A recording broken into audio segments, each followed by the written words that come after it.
Humanities लिए फिर 12th में, 11 12th में मिला। गोरखपुर में था नहीं उस टाइम उतना स्कूल, तो यानी रेलवे स्कूल है, वहाँ पर हम आर्ट्स लिए, हिस्ट्री तो इसका विरोध नहीं हुआ कि भाई बहुत ज्यादा सर, जब इतने नंबर तुम लेके आ रहे हो मैथ्स में 95, बहुत ज्यादा तो ह्यूमैनिटीज क्यों जा रहे हो? क्योंकि हमारे सोसाइटी में ये बड़ा होता है, बिल्कुल हमारे यहाँ कंपार्टमेंट में बड़े, मतलब अगर आपके नंबर अच्छे आ गए तो बेटा पीसीएम लेगा।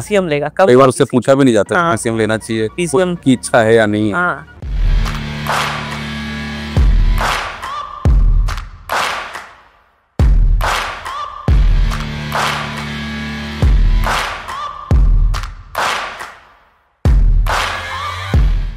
हेलो एवरीवन, आप सभी को नमस्कार। फ्रेम में मेरे साथ आप देख रहे हैं शुभम को। शुभम गोरखपुर उत्तर प्रदेश से हैं और 21 साल इनकी उम्र है और इन्होंने 2024 का सीजीएल भी क्लियर किया है और सीएचएसएल भी क्लियर किया है। सीएचएसएल में रैंक कितनी है आपकी? सर 824। 824 रैंक है और इन्हें मिला है सीबीआई और साथ ही साथ सीजीएल के जरिए पोस्टल असिस्टेंट हासिल किया है इन्होंने और इनका ये पहला प्रयास था, फर्स्ट अटेम्प्ट था। तो शुभम से इस पूरी जर्नी के बारे में समझेंगे, जानेंगे क्या क्या चैलेंजेस होते हैं जो बच्चे तैयारी शुरू करते हैं, उन सभी चीज़ों के बारे में। और उम्मीद करता हूं कि जो भी शुभम कहेंगे उससे आपकी तैयारी में बहुत सारा इनपुट मिलेगा और उससे आपकी तैयारी और बेहतर हो पाएगी। तो शुभम, सबसे पहले तो बहुत बहुत बधाई आपको। धन्यवाद सर, आपका आशीर्वाद है सर। नहीं, हम लोगों का आशीर्वाद सभी पे रहता है, लेकिन जो बच्चा सफल होता है ये उसकी अपनी मेहनत होती है, क्योंकि पढ़ाते तो हम सभी को हैं उसी कोर्स के जरिए। लेकिन जो बच्चा सफल हो रहा है इसका मतलब कि भाई उसने उन बातों को माना है और प्रैक्टिस में उतारा है। तो शुभम, शुरुआत करेंगे आपके स्कूलिंग से कि स्कूलिंग आपकी किस तरह की थी, कैसे थे पढ़ने में आप, और फिर हम आएंगे कि कैसे इस तरफ आपका रुझान आया। एक्चुअली सर मेरी जो टेंथ मेरा जो हुआ था एकेडमिक हाइट्स स्कूल है, वहाँ से हुआ था। नॉर्मल स्टूडेंट थे हम, एवरेज टाइप के थे, बहुत तेज भी नहीं थे, बहुत कमजोर भी नहीं थे। धीरे धीरे करके फिर बोर्ड जब आते हैं तो पढ़ता है आदमी, वो समाज का एक प्रेशर आ जाता है, तो आदमी पढ़ता है तो मार्क्स आ जाते हैं किसी के भी, नॉर्मल अगर पढ़े तो। मेरे नॉर्मल मार्क्स आए थे, 95% था 10th में मेरा। अच्छा, 10th में 95%? मेरा मैथ्स में भी 95, सारे सब्जेक्ट में 95 मार्क्स थे। बस एक सब्जेक्ट था इंग्लिश, जिसमें मेरा 88 नंबर आ गया था। अच्छा, वो हमको बोर्ड आपका सीबीएसई बोर्ड सर। तो मतलब ये अचानक से चेंज 10वीं में आकर के हुआ? मतलब 10वीं से पहले और एवरेज 10वीं से पहले तो हम पढ़ते भी नहीं थे ज्यादा। अच्छा, तो घर में क्या, मतलब कितने भाई बहन हैं आप? मेरे भाई बहन सब 2 भाई हैं मेरे बड़े। अच्छा। एक बड़े भैया वकील हैं और छोटे भैया डॉक्टर हैं नोएडा में। तो आप जो है सबसे छोटे हैं? सबसे छोटे हैं सर। ओके, तो प्यार दुलार भी था काफी मानते थे। हाँ, ये बात है। तो मतलब शुरू में उतना जोर नहीं था, लेकिन ये मोटिवेशन खुद से आया या? खुद से आया सर। जब 10th में मेरे 88 मार्क्स आए मैं इंग्लिश में, तो फिर हमको हिट किया कि भाई इंग्लिश मेरी बहुत कमजोर है, वीक है, बहुत ज्यादा वीक है। और चूंकि बड़े भैया का, विवेक सिंह जो बड़े भैया मेरे, वो आपके साथ पढ़े भी हैं सर गोरखपुर में। बिल्कुल। सरस्वती शिशु मंदिर स्कूल होगा वहाँ पर। बिल्कुल। तो उनका बहुत ज्यादा इसमें योगदान था सर। वो बहुत ज्यादा मोटिवेट किया हमको कि थोड़ा अच्छा करो, इंग्लिश बहुत ज्यादा यूज होता है इंग्लिश का आज के टाइम में। तो फिर मोटिवेशन भी होता है तो आदमी करने की कोशिश, घर वालों का जब साथ होता है तो आदमी बहुत कुछ कर लेता है। बिल्कुल। तो ये चीज को देखते हुए सर फिर हम इंग्लिश के लिए फोकस किए कि कैसे इंग्लिश सही की जाए। तो फिर हम सर्च करना शुरू किया। 10th खत्म होने के बाद इंग्लिश को कोचिंग खोजे, पता था नहीं सर कुछ भी, तो इंग्लिश कोचिंग खोजना शुरू की कैसे किया जाता। तो कुछ कोचिंग्स थी गोरखपुर में हमारे, तो वहां पर एक कोचिंग है, वहां पर हम गए, वो इंग्लिश स्पीकिंग कराते थे। ओके। तो हम देखे, पहले वो लोग खुद कराते, कुछ पेपर देते कि भाई तुम करके बताओ, फिर हम तुम्हारा लेवल डिसाइड करेंगे कहाँ से तुमको स्टार्ट करवाना है। ओके। तो वो कराए, तो मेनली उनका था गया, वो इंग्लिश स्पीकिंग कराने के नाम पर वो कराते जाते हिंदी इंग्लिश होती थी, हिंदी का हिंदी होती, उसका इंग्लिश का ट्रांसलेशन होता था और इंग्लिश का हिंदी ट्रांसलेशन करता था, बस यही कराते थे। वो अनुवाद होता था, अनुवाद कराते थे बस। और अगर आपको वो स्पीकिंग कराएंगे भी तो वो हिंदी बोलेंगे, उसको आपको इंग्लिश ट्रांसलेट करना है। वो इंग्लिश में सोचना नहीं सिखाते थे जो आप से हम सीखे, क्योंकि भाई इंग्लिश अगर आपको करनी है सही तो इंग्लिश में थिंक सोचेंगे तब ना आपकी इंग्लिश अच्छी हुई। हिंदी में सोचेंगे इंग्लिश में बोलेंगे तो एक टाइम गैप आ गया ना, यहाँ से यहाँ तक बोलने में एक टाइम गैप आएगा, तो वही टाइम गैप आता था। इंग्लिश में थिंकिंग हुई तब अच्छे से इंग्लिश निकलेगा मुंह से। तो फिर 11वीं 12वीं में क्या स्ट्रीम थी आपकी? इसके बाद सर 10th के बाद फिर हम बड़े भैया LLB किए मेरे, तो हमें भाई उनसे इंस्पिरेशन मिली कि हमें भी LLB करनी चाहिए। LLB का बहुत अच्छा हमें इंटरेस्ट भी आया जब हम थोड़ा IPC वगैरह पढ़े भी, तो काफी उनसे इंटरेस्ट आया। एक दीदी थी हमारी, अब भैया के साथ किए, वो इस टाइम PhD कर रही हैं उत्तराखंड से। उनसे हम वो पढ़े, कॉन्स्टिट्यूशन पढ़े थे। ओके। एलएलबी लेवल का, वो थोड़ा दूसरे टाइप का कॉन्स्टिट्यूशन होता है। जो बेयर एक्ट होती है वो पढ़े थे। तो उसको जब पढ़े तो समझ में नहीं यार इंग्लिश अच्छी होनी चाहिए, तो काफी फिर उसके बाद हम ह्यूमैनिटीज लिए। फिर 12th में 11th 12th में मिला, गोरखपुर में था नहीं उस टाइम उतना स्कूल, तो यानी रेलवे स्कूल है, वहां पर हम आर्ट्स लिए। हिस्ट्री का विरोध नहीं हुआ कि भाई बहुत ज्यादा सर, जब इतने नंबर तुम लेके आ रहे हो, मैथ्स में 95, बहुत ज्यादा ह्यूमैनिटीज क्यों जा रहे हो? क्योंकि हमारे सोसाइटी में ये बड़ा होता है। बिल्कुल, हमारे यहाँ कंपार्टमेंट में बड़े, मतलब अगर आपके नंबर अच्छे आ गए तो बेटा पीसीएम लेगा। कई बार उससे पूछा भी नहीं जाता पीसीएम लेना चाहिए, पीसीएम की इच्छा है या नहीं है। तो उसका विरोध हुआ था बिल्कुल, बहुत ज्यादा लोग कहे कि पीसीएम लेना चाहिए तुमको, या पीसीबी लो या पीसीएम लो, कमजोर हो तो कॉमर्स ले लो, आर्ट्स क्यों ले रहे हो? हाँ, कोई भी फेवर में नहीं था, कोई फेवर नहीं कर रहा था, बस कुछ ही घर वाले लोग फेवर करते हैं, वही उसी के दम पे आदमी करता है, तो वही वो फेवर किए, तो फिर आदमी आर्ट्स, हम आर्ट्स लिए। और आर्ट्स में सबसे लेने का कारण ये था कि अगर आपको इंग्लिश अच्छी करनी तो मैथ्स में क्या है, पहले से ही अगर आपका दिमाग में सेट है टारगेट आपका, तो अगर आपको मैथ्स लेंगे तो मैथ्स में रीडिंग तो करनी नहीं है, तो इंग्लिश तो अच्छी हुई, उसके लिए आपको अलग एफर्ट करना पड़ेगा। अब ह्यूमैनिटीज में क्या फायदा है, आपको हिस्ट्री पढ़ना है, पॉलिटी, इकोनॉमिक्स पढ़ना है, वो सारे रीडिंग वाले सब्जेक्ट हैं। बिल्कुल।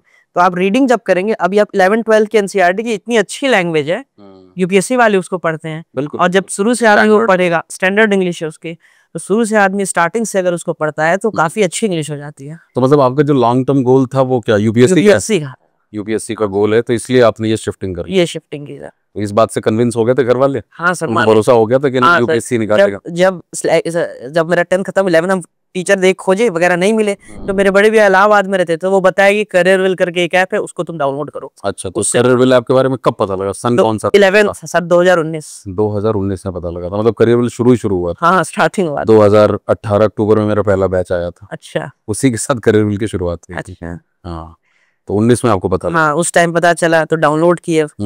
तो आपका बैच सबसे पहले लिए थे, आपका पीयूष सर का और आदित्य वशिष्ठ सर का मैथ्स। तो इंग्लिश पर पढ़ना स्टार्ट किए, फिर आप बताए ऐसे ऐसे करो, कैसे कैसे पढ़ने के लिए। जैसे आप बताते थे सर कि कभी भी रूल्स को रटाते नहीं थे आप, कि वैसे क्या है ग्रामर में, कि वैसे बाकी टीचरों का हम देखे कि फिक्स एक वो होता था सिस्टम, स्ट्रक्चर, रूल वाइज पढ़ाते थे वो लोग, वो चीज थी नहीं आपकी, समझाने पर आपका फोकस था। और वोकैब को जिस तरीके से आप पढ़ाए, वैसे तो हम आज तक कभी किसी को देखे नहीं। लोग सिनोनिम एंटोनिम रटवाते हैं कि इसका ये सिनोनिम याद कर लो 10 है, इसका ये है, लेकिन बात ये सिनोनिम याद कर लेंगे, लेकिन कोई भी, आप सही कहे थे कि कोई भी वर्ड जो है इंग्लिश में बनाया गया है तो उसका एक स्पेसिफिक रीजन होगा ना।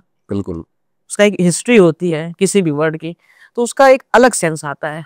वही है ना, मतलब जो कॉम्पिटिटिव एग्जाम की प्रिपरेशन है, जो नॉर्मल पढ़ाई लिखाई है, मैं इवन कई बार क्लास में पूछता भी हूँ स्टार्टिंग में ही कि दोनों के अप्रोच में क्या डिफरेंस है।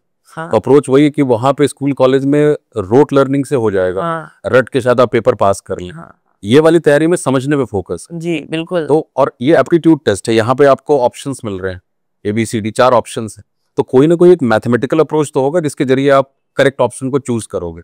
तो वही है, कोशिश यही रहती है कि भाई चाहे वो ग्रामर हो या वो कैब हो या कॉम्प्रिहेंशन का एरिया हो, एक साइंटिफिक अप्रोच, एक मैथमेटिकल अप्रोच हो कि बच्चे को एलिमिनेशन में आसानी हो कि भाई ये गलत है, वो गलत क्यों है, रटने में ये क्यों खत्म हो जाता है, क्यों खत्म हो जाता है। तो इसीलिए कहता हूँ why is more important then what and how. आपको अगर क्यों का जवाब है ना, तो क्या और कैसे करना वो तो आप समझ लोगे। तो चलो, अप्रोच समझ में आया, वो ज्यादा इंपॉर्टेंट है और उसका रिजल्ट है ये। तो आप जैसे बताते थे कि कॉम्प्रहेंशन कैसे सही करें, वो भी हम आप ही की वजह से सही हुआ सर। आप बोल रहे थे कि एक ही पैराग्राफ को 3 बार पढ़ो और तीनों बार समरी लिखो उसकी, तो वो चीज करने से, और लिसनिंग करो, न्यूज की लिसनिंग, बिल्कुल, जो राज्यसभा टीवी पर डिबेट होती थी उसको सुनो और उसकी भी समरी लिखो, वो सारी चीजें। अब तो सनसेट टीवी हो गया, सनसेट टीवी हो गया, उस टाइम था बहुत अच्छे प्रोग्राम्स आते थे। एक रोशन परेरा करके कोई थे, हाँ, आप बताए थे नाम उसका, बिग पिक्चर करके प्रोग्राम उनका, बहुत सारे जर्नलिस्ट भी वो प्रोग्राम देखा करते थे। आप बोल रहे थे कि इतना पढ़ोगे और आधे घंटे में बड़े बड़े लोगों की जब बात सुन लोगे तो वही नॉलेज तुमको आधे घंटे में। मुझे बड़ी खुशी हो रही है तुम्हें वो सारी बातें याद है। हाँ सर, तो ये बड़ी चीज है, सिलेक्शन के लिए ये जरूरी होता है। बिकॉज वही बात है कि आप 5 घंटे कोई चीज पढ़ो और आधे घंटे ऐसे लोगों को सुन लो जिन्होंने वो चीजें लिखी हैं, तो वो आपको पूरी मलाई मिल जाती है। वही तो वो बहुत अच्छा नॉलेज मिलता था सर उससे। और हम बाकी स्पीच वगैरह भी दी अपने एकेडमिक्स में। तो इससे आपकी बोलने के, आपकी गाइडेंस में सर की वजह से सर बहुत ज्यादा सीखने को मिला। उसकी वजह से स्पीच मेरी बहुत अच्छी होती थी, इसकी वजह से बहुत प्राइजेस भी मिले हमको। नहीं, बहुत बढ़िया बात, हमें खुशी होती है कि भाई जब दूर बैठे हम बच्चे को इतना अगर मोटिवेट कर पा रहे हैं और वो इतना बेहतर हो पा रहा है, तो आपसे तो कनेक्टेड भी हैं सर हम, इससे बड़ी खुशी। हाँ, मैं वो वही जब मुझे पता लगा, टीम ने बताया, तो मैं कहा ये तो कनेक्टेड है बच्चा। और शुभम के साथ ये है कि आप इनके प्रोफाइल पे जाके देखोगे ना, तो ये अपनी उम्र से ज्यादा बड़े लगते हैं। मतलब इनका जो कंडक्ट है, मैनरिज्म है, बिहेवियर है, और वो चीज मतलब पढ़ने के साथ मुझे लगा आप जीएससी पढ़ा रहे थे शायद। जी सर। हाँ। विवेक सर से ज्योग्राफी हम पढ़े। हाँ। भैया बोले देखो उनसे पढ़ रहे हो, अब समझो और खुद पढ़ाओ भी। बिल्कुल। तो यूट्यूब पर हम पढ़ाना शुरू कर दिया। आपसे इंग्लिश पढ़ते थे, वो गैप भी पढ़ाते थे यूट्यूब पर ही। वो चीज है ना कि वो कहते हैं जब किसी चीज को आप पढ़ाने लगते हो तभी पढ़ा पाओगे जब वो अंदर आत्मसात हो जाए। अगर वो ऊपर से है तो फिर वो चीज नहीं आएगी। तो हाँ, एक मतलब एक बच्चे के लिए अगर मैं बोलूँ सीधे तौर पे कि एक हिंदी माध्यम का बच्चा है और उसको इंग्लिश के लिए तैयारी करनी है कॉम्पिटिटिव एग्जाम्स की, उसके लिए क्या आपका 3 पॉइंट में क्या संदेश होगा, क्या क्या करे वो? क्योंकि आपने किया है और आपने ये हासिल किया है और अभी और हासिल करोगे। अभी तो 21 साल की उम्र है, ये शुरुआत है अभी। हाँ, तो क्या क्या करना चाहिए उसे? देखिए सर, 10 से पहले मेरे भी इंग्लिश एकदम वीक थी, एकदम जीरो थे हम इंग्लिश में, क्योंकि हमारा बैकग्राउंड बिल्कुल नहीं इंग्लिश में। ठीक है। अगर किसी को सही करनी इंग्लिश, तो सबसे पहले सर एक टीचर को पकड़े, अच्छे टीचर। और अच्छे टीचर मेरे नजर में इंग्लिश के तो एक ही सर है, सत्येंद्र आप ही है सर। और भी टीचर्स हो सकते, लेकिन सर हाँ मतलब आपका टेक्निक मेरा जो है, मेरा जो सोचना है वो हम अपने हिसाब से कह रहे हैं कि क्योंकि जो टेक्निक होती है ना पढ़ाने की, वो चीज हमें बहुत अच्छी लगी। ये दूसरी चीज, न्यूज़पेपर पढ़ना कभी भी नहीं छोड़ना चाहिए। न्यूज़पेपर रीडिंग मस्ट होती है। आप लेवल भी बताएं सर न्यूज़पेपर का। सबसे पहले टाइम्स ऑफ इंडिया पढ़िए। बिल्कुल। तो वही के टाइम्स ऑफ इंडिया पढ़िए। अगर और कमजोर है तो हिंदुस्तान टाइम्स, उसमें आप बता रहे चटपटी खबरें आती हैं, मैचअप पैचअप शुरू आती है। बिल्कुल बिल्कुल। तो हर अखबार में जैसे इंटरेस्ट है वैसा न्यूज पढ़िए। लेवल फिर बढ़ता जाता है तो द हिंदू वगैरह पढ़िए। ऐसे करके न्यूज़पेपर पढ़ सकते हैं। और तीसरे के लिए लिसनिंग मेन चीज होती है। रीडिंग, लिसनिंग और राइटिंग। सबसे पहले लिसनिंग करनी चाहिए और रीडिंग करनी चाहिए, क्योंकि दिमाग में आप बताएं सर, दिमाग में कुछ रहेगा तब ना आप एक्सप्रेस करेंगे। बिल्कुल, ये दोनों बोलेंगे और लिखेंगे तब जब आगे दिमाग में कुछ रहेगा। तो सबसे पहले लिसनिंग करिए और रीडिंग करिए, उसके बाद राइटिंग और स्पीकिंग तो बात की बात है। हाँ, वो क्योंकि ये किसी भी लैंग्वेज के लिए है ये। हाँ, आप पहले इनपुट दोगे, उसको प्रोसेस करोगे, तभी तो आउटपुट आएगा। बिल्कुल। सुनोगे तो वो सुनने से स्पीकिंग पे फर्क पड़ेगा, because you are focusing on pronunciation, diction, vocal intonation, vocal energy. Speaking translation नहीं होती। ये जो बहुत सारी जगहों पे स्पोकन के नाम पे कराई जाती है। और राइटिंग आपको एग्जाम में कराते ही है, डिस्क्रिप्टिव राइटिंग हर तरह के एग्जाम में। जहाँ भी आप ऑफिसर बनेंगे हर जगह पे डिस्क्रिप्टिव टेस्ट तो है। तो राइटिंग तभी सुधरेगी जब आपकी रीडिंग अच्छी है। आपको पता है कि एक आइडिया को कितने तरीके से कहा जा सकता है, वाक्य विन्यास क्या क्या हो सकते हैं, शब्दों की जो गरीबी है वो दूर होती है जब आप ज्यादा पढ़ते सुनते हैं। तो ये बड़े वैलिड पॉइंट्स हैं। और बाकी और सब्जेक्ट्स के लिए क्या कहना है आपका? मतलब मैथ्स के लिए, रीजनिंग के लिए, जीएस के लिए क्या इनपुट्स हैं? मैथ्स के लिए सर हम राकेश यादव से सर से पढ़े थे, और से पहले आदित्य सर से पढ़े थे। आदित्य बचे, उनसे बेसिक हम थोड़ा हल्का फुल्का हो गया था। मेनली राकेश यादव सर से हम पढ़े थे। मेरा स्ट्रेटेजी वाइज हम काम किए थे। 11th-12th में तो मैंने पूरी इंग्लिश अच्छी की है सर। ओके। लिटरली बता रहा सर, हम दिन भर इंग्लिश पढ़ते थे। इतना हमको इंटरेस्ट आने लगा था कि हमको सही करना है। बिल्कुल। पूरा न्यूज़पेपर मेरे पेन से जो है काला काला हो जाता था, अंडरलाइन, मीनिंग, सारी चीजों से। टाइम्स ऑफ इंडिया का स्कूल में लाइब्रेरी, उस टाइम कोविड का टाइम चल रहा था, तो प्रिंसिपल वगैरह देखते थे भाई लड़का पढ़ रहा है, कुछ कहो, परेशान मत करो उसको। तो हम दिन भर लाइब्रेरी में बैठते, क्लास बंक ही कह सकते हैं उसको, कुछ कहते भी नहीं थे वो हमको। बैठो अच्छा, लाइब्रेरी में दिन, स्कूल की लाइब्रेरी में बैठते थे दिन भर। और फिर घर आते थे तो घर पे भी पढ़ते थे, लिसनिंग करते थे, राइटिंग करते थे, वो आप समरी लिखते थे। यही करते करते 11th-12th निकला। इंग्लिश काफी इसमें अच्छी हो गई। ठीक है। और बुक्स वगैरह आप बताएं सर। आप बता देते बुक पढ़ो 10 दिन में। बुक्स की पीडीएफ भी देता था। बिल्कुल, हम पढ़े हैं सर। ऑलिवर ट्विस्ट आप जो बुक दिए थे वो पढ़े हैं। एक सर मैनेजमेंट की है बुक, वो भी पढ़े। डे टू डे इकोनॉमिक्स भी पढ़े हैं सर। मैक्रो इकोनॉमिक्स हाँ, वो भी एमबीए के वो हैं सर, आईआईएम के हैं सर। वो भी बुक पढ़े हैं आप, उससे बहुत अच्छी नॉलेज मिली। और एक बुक और है सर, फादर ऑफ मैनेजमेंट करके कोई एक बुक है, उसका नाम स्लिप कर रहा है, उनकी भी बुक पढ़े हैं सर। हाँ वही तो, मैं उस समय मुझे लगता है 25-30 किताबें मैं देता था। हाँ, काफी बुक दी हैं आप। गूगल ड्राइव लिंक की भाई रीडिंग करो, क्योंकि आपके पेपर में जो आरसी आने वाली है ना, वो आरसी अलग अलग एरियाज से आने वाली है। वही की जो मतलब बुक्स देने के पीछे का पर्पज यही है कि भाई बच्चे का हर एरिया का एक्सपोजर हो। बिकॉज आपको जो आरसी के पैसेजेस आते हैं वो फिलोसफी से भी है, साइकोलॉजी से भी, इकोनॉमी से भी है, सरकार की पॉलिसी से भी है, साइंस से भी है, तो सोशल साइंसेस से भी है। तो जब एक बच्चे का एक्सपोजर होता है अलग अलग एरियाज की रीडिंग का ना, तब जाके वो उसकी खिचड़ी को समझ पाता है। वो आपको यूपीएससी में भी देखने को मिलेगा, सीसैट के अंदर वो बहुत सारे लोगों के लिए चैलेंज होता है। तो उसमें भी वही है कि छोटे छोटे पैसेजेस हैं, बट वो मल्टीपल एरियाज का कनेक्शन है। और वो बहुत सारे बच्चे जिनका एक्सपोजर नहीं है अलग अलग एरियाज की रीडिंग का, वो डॉट्स को कनेक्ट कर नहीं कर पाते। तो कोशिश यही रहती है कि भाई अगर बच्चा संजीदा बच्चा है तो उसको पहले से वो आदत डाली जाए, अगर वो रहेगा तो वो रीड करेगा और उसका असर उसको दिखाई देगा। क्योंकि ये जो मतलब कॉम्पिटिटिव एग्जाम्स हैं इतने भी मुश्किल नहीं है, जिसके बेसिक्स और फंडामेंटल्स क्लियर हैं वो आसानी से कर सकता है। तो चलो आपने किया और आगे के लिए भी शुभकामनाएं आपको। बस 2 शब्द कहना चाहेंगे सर, क्योंकि मेरे लिए सर जो गुरु होता है सर 2 शब्दों से बनता है गुरु सर। गु और गुरु, जो अंधकार, गु का मतलब होता है अंधकार और रु का मतलब होता है प्रकाश। तो जो अंधकार से प्रकाश की ओर ले जाता है वही गुरु होता है। बिल्कुल। तो आप हमारे लिए सर सम्माननीय सर गुरु हैं ही मेरे। बिल्कुल बिल्कुल। और उसके 2 शब्द हैं सर मेरे कि गुरुर् ब्रह्मा गुरुर्विष्णु गुरुर्देवो महेश्वरा गुरुर साक्षात परम ब्रह्म तस्मै श्री गुरु नमः। बहुत बहुत धन्यवाद, बहुत बहुत आभार। क्योंकि देखो हम भी कई बार क्या होता है ना कि we fall short of words जब स्टूडेंट्स ऐसे मिलते हैं, और हमारा काम ऐसा है कि इस काम की सबसे बड़ी कमाई यही है। जब कोई स्टूडेंट, सफल स्टूडेंट मिलता है और वो इतना भावातुर होता है तो हमें लगता है कि हाँ हमारा काम सही जगह पे पहुंच रहा है। तो शुभम बहुत बहुत शुभकामनाएं आपको। Thank you sir. आगे के लिए, इसके लिए बधाई जो आपने अभी हासिल किया, और आगे के लिए शुभकामनाएं। आपने काफी मेहनत करी है बेस के ऊपर, अब बस उसी की फसल की कटाई का काम है। तो थोड़ा थोड़ा गियर बदलते रहेंगे, और आपने जिस प्रयोजन से 11वीं 12वीं में ह्यूमैनिटीज ली थी उस लक्ष्य की भी प्राप्ति में आप सफल हो। तो एसएससी आपने कर लिया, एसएससी यूपीएससी का छोटा भाई है और काफी बेस यहाँ पे बेहतर हो जाता है, इसी पे बिल्डअप करना है।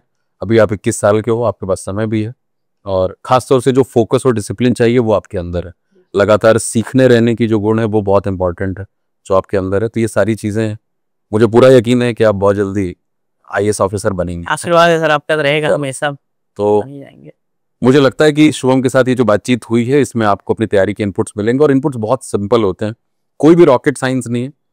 सिंपल सी बात ये है कि आपको जो आपका सब्जेक्ट मैटर है, जो कोर्स है, उस कोर्स को कंप्लीट करिए और टोटलिटी में ढंग से पढ़िए और समझिए, रटिए मत, क्योंकि समझना आपसे कोई छीन नहीं लेता, न छीन सकता है, और जो रटना वाले है वो चीज तो कभी भी भूल सकते हैं। हम कई बार एग्जामिनेशन हॉल के बाहर कुछ रटते हैं और एग्जामिनेशन में लिखने जाते हैं तो भूल जाते हैं, क्योंकि रटी हुई चीज सरफेस पे है, और समझने के लिए 6-7 महीने 8 महीने डेडिकेशन के साथ आप देंगे तो बिल्कुल भी मुश्किल नहीं है।